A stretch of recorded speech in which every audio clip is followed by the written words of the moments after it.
Il a volé des millions sans quitter son canapé, et il a fini en pyjama devant 15 policiers.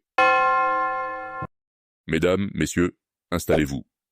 Aujourd'hui, on va parler d'un homme que même le FBI et la CIA suivirent de près depuis plusieurs années. Un homme qui a construit un empire, sans jamais quitter son téléphone. Avant les jets privés, les montres à 300 000 $, les photos de luxe à Dubaï, il s'appelait Ramon Abbas. Originaire des quartiers pauvres de Lagos, au Nigeria. Un ancien vendeur de fripes devenu l'un des plus grands brouteurs de sa génération. Sur Instagram, il se fait appeler Hush Puppy. Costume 3 pièces, sac Gucci, villa sur la marina.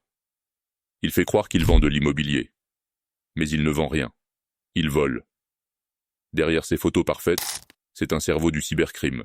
Il infiltre les mails de grandes entreprises, détourne des virements, usurpe des identités et efface toute trace derrière lui. Une seule de ces arnaques, 124 millions de $. Une autre, 14 millions détournés d'une banque européenne.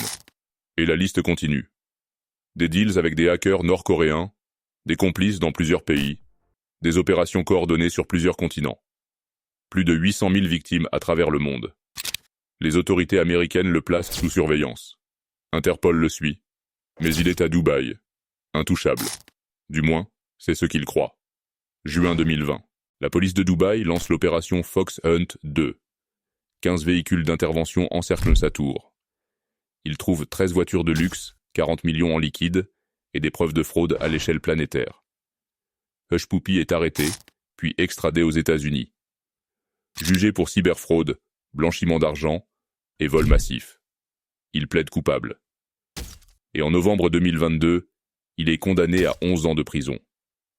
1,7 million à rembourser. Mais une grande partie de l'argent n'a jamais été retrouvée. Aujourd'hui, il est derrière les barreaux.